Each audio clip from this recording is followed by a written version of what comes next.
If your business hasn't taken IT seriously for a while now, what often happens is when you're trying to develop a strategy, the stuff that has to be done urgently, and you end up being distracted by noise. So my advice is very simple. Work out how you're going to get IT to deliver business value and reduce the risks of using technology. Don't be a bean counter, but also don't be looking at shiny, we could do all this stuff if you haven't got the basics right.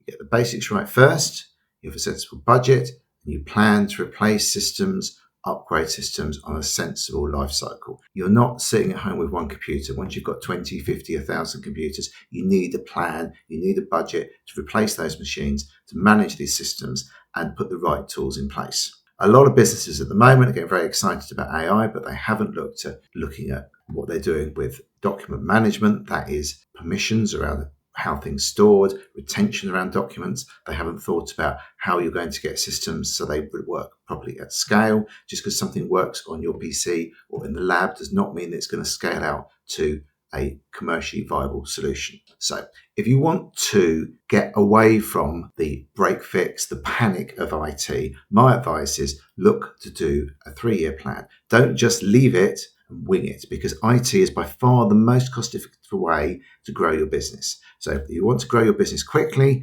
the best way of doing that is to use tech. It's around 10 times cheaper than hiring people, and for every pound spent, you should get around 30x back. And if you're not doing that, it's because you're not using IT to deliver business value. And that's the mistake. So figure out a plan, work out what you need to do, and then budget accordingly.